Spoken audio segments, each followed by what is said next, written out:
Let me challenge something you have probably believed for a long time, without ever examining it directly. The idea that the best years are the early ones, that the peak, the energy, the possibility, the aliveness belongs to youth, that the trajectory of a human life moves inexorably from the fullness of what was toward the diminishment of what is left, that the arrow points in one direction, and only one direction, and that direction is decline. This belief is so thoroughly embedded in the culture that most people absorb it without ever being explicitly taught it. It is communicated through the way youth is celebrated and age is managed, through the specific anxiety that arrives in most people somewhere in their 30s or 40s, a quiet but insistent questioning of whether the significant things have already passed, whether the window that was once open is beginning, slowly, too close. And if you hold this belief, if you have been, consciously or unconsciously, measuring your life against a trajectory that peaked somewhere in the past and has been declining ever since then,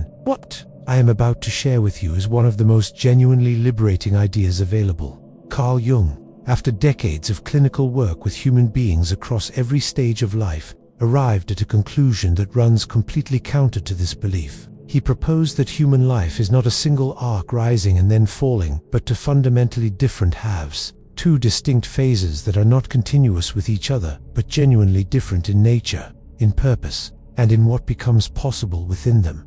And here is the part that changes everything. The second half, the one that most people assume is the lesser half, the declining half, the half in which the significant things are largely behind rather than ahead, is, in Jung's framework, the more important one, the richer one, the one in which the questions that actually matter can finally be asked, the one in which the person can finally, for the first time, begin to actually be themselves.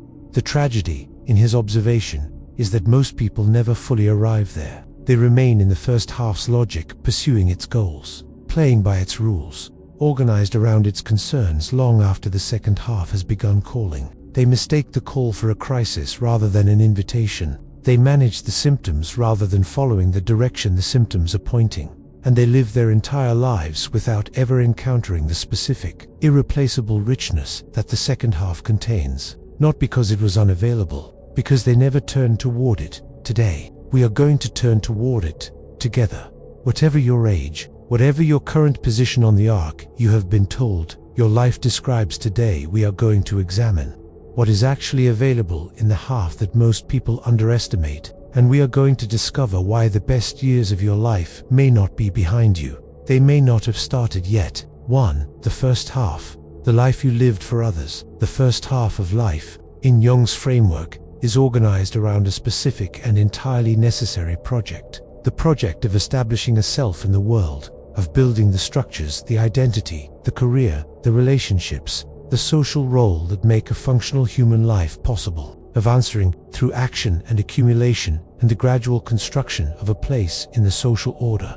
The question, who am I in the world? This project is not wrong. It is genuinely necessary. The person who has not developed sufficient ego strength, who has not built a reasonably stable identity, a workable relationship with external reality, the basic competencies required to navigate adult life, is not ready for the second half's work. The foundation must be laid before the deeper building can begin.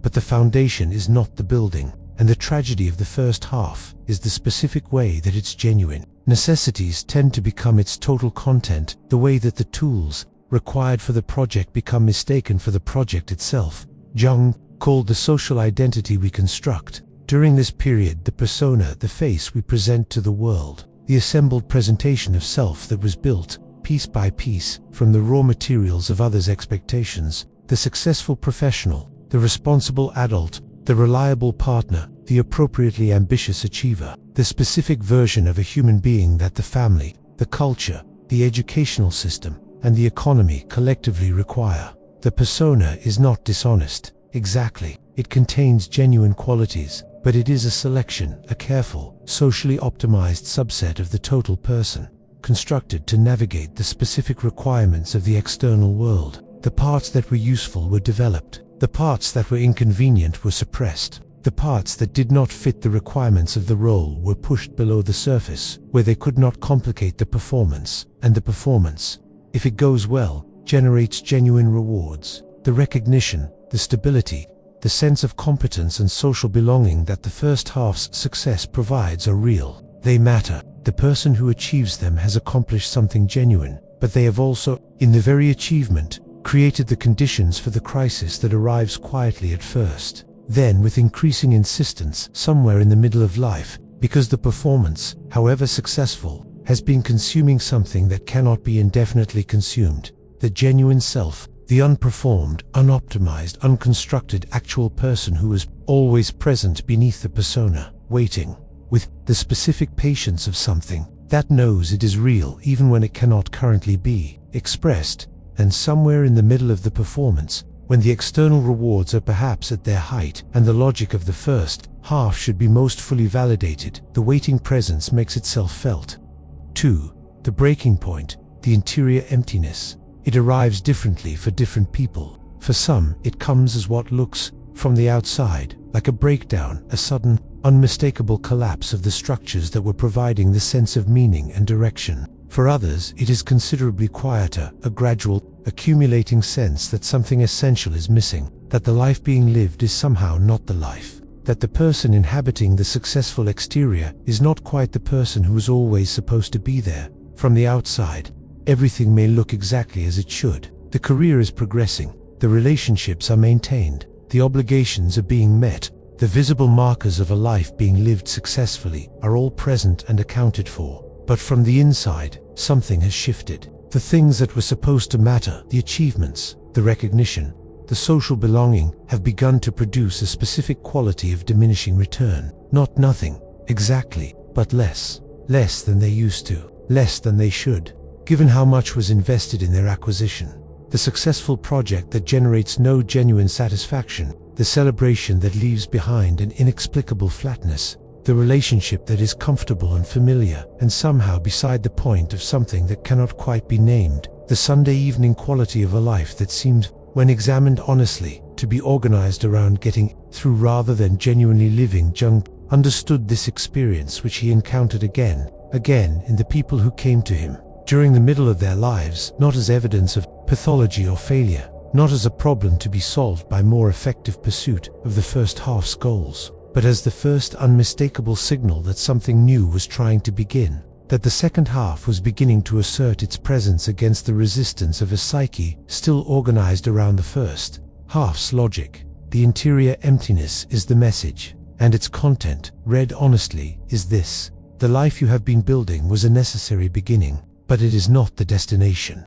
And the question that has been deferred through the busy, productive, properly organized years of the first half, the question of who you actually are, beneath the performance, in the absence of the roles, can no longer be deferred. Encountering this message, respond with the first half's only available tools: more effort, more distraction, more achievement, more avoidance. They worked harder, they filled the schedule more completely, they reach for more impressive versions of the external rewards that have been providing the sense of purpose. None of it helps, because the emptiness is not a hole that external content can fill. It is a call towards something that requires not more external acquisition, but genuine internal encounter. Not louder, but deeper. Not more, but more genuinely yours. 3. The second half. Meeting your genuine self. Here is what changes in the second half. When the turn is genuinely made, the question is no longer, who am I in the world? That question was the first half's question, and it has been, however incompletely, answered. The persona exists, the social identity is established, the external structures are in place. The new question, the second half's question, the one that carries the full weight of everything the first half was preparing for, is, who am I? Not in the world, not in relation to others' expectations, or the culture's requirements, or the role's demands. Simply, directly, with the full honest attention of someone who is finally willing to look without the filter of the performance, who is actually here. This question does not have a quick answer. It cannot be answered by introspection alone, by simply sitting and thinking about what kind of person you are. It is answered gradually, through the specific process that Jung called individuation, the lifelong, never completed movement toward genuine psychological wholeness, toward the integration of all the parts of the self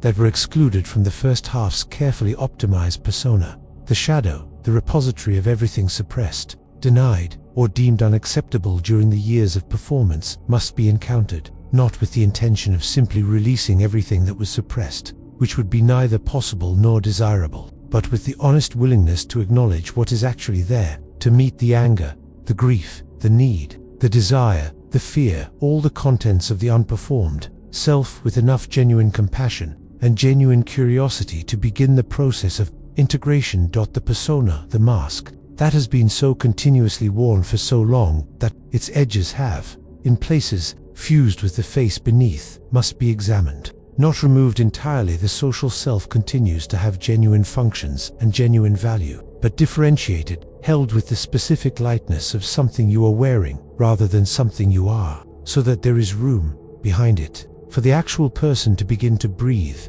the unlived life, the qualities, capacities, orientations, and genuine expressions of self that were set aside during the first half in the service of the role must be recovered, not through dramatic action necessarily, though sometimes the second half's work does require significant external changes, but through the patient, daily, genuinely committed practice of paying attention to what is actually alive in you, of noticing what lights something up and what leaves you genuinely cold, of following, with increasing trust and increasing courage, the genuine signal of what is actually yours rather than the conditioned reflex of what was always required.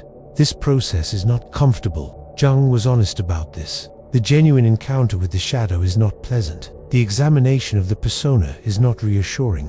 The recovery of the unlived life involves the specific grief of acknowledging what was given up, and the specific risk of investing in directions that have no external guarantee of reward. But here is what Jung observed. In person after person who made the turn genuinely, the second half, entered honestly, produces a quality of aliveness, a specific, irreplaceable, deeply felt sense of being genuinely present in one's own life that the most successful first half could never replicate, not because the circumstances are better, but because the person is more fully there.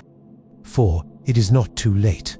The real life is starting now. The greatest lie that the first half's logic tells about the second half is, it is too late. Too late to change direction. Too late to recover what was neglected. Too late to become the person you might have been if the choices had been different. Too late to begin the work of genuine selfhood when so much has already been invested in the performance. This is not true, and it is worth understanding precisely why it is not true, because the feeling of its truth is one of the most powerful obstacles to the genuine turn that the second half requires. The feeling of lateness comes from the first half's metric, from the assumption that the relevant measure of a life is what has been achieved by a certain age, what position has been established, what external markers of success have been accumulated. By this metric, yes, if significant things have not been achieved by middle life, the window is narrowing, the race is largely run, but the second half's work is not a race. It is not organized around the accumulation of achievements that can be compared to others,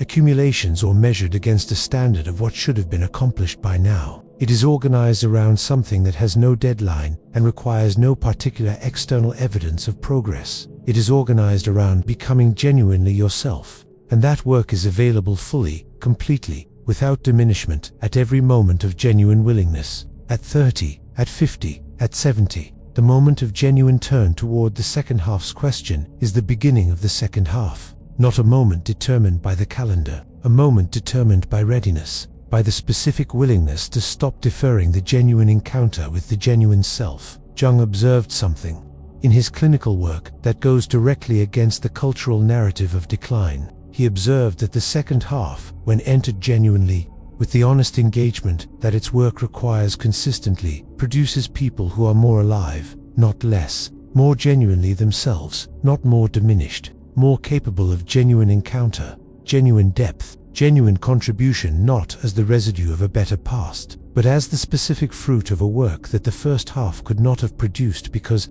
the first half was always preparation for it. The wisdom that emerges from genuine individuation, from the honest encounter with the shadow, the examination of the persona, the recovery of the unlived life, is not the consolation prize of someone who has passed their prime. It is the specific, hard one, entirely irreplaceable product of a person who has actually done the work of becoming themselves. And this work cannot be done in youth, not because young people lack capacity, but because the first half's work must be substantially done before the second half's can genuinely begin. The persona must be built before it can be examined. The shadow must have had time to accumulate before its integration becomes the pressing task. The unlived life must be sufficiently extensive before its recovery becomes the genuine priority. If you are at the point where the first half's logic is no longer sufficient, where the achievements are not producing the anticipated satisfaction, where the roles have become confining rather than defining,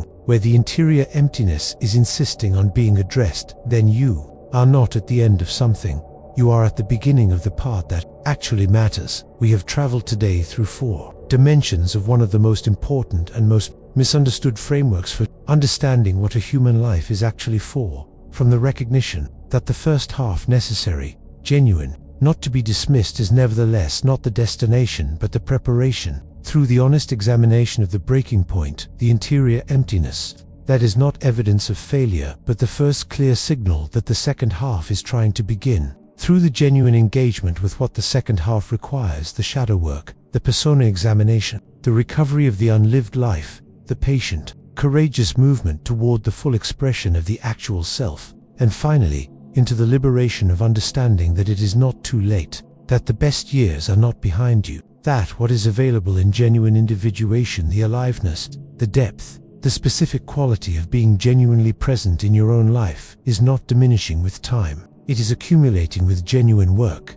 The cultural narrative says the arrow points downward after a certain age. Carl Jung's clinical evidence, accumulated across a lifetime of working with human beings at every stage of life, says something completely different. The arrow does not point downward. It turns inward, toward the depth that was always there, waiting for the moment when the external construction work had progressed far enough to make the internal work possible.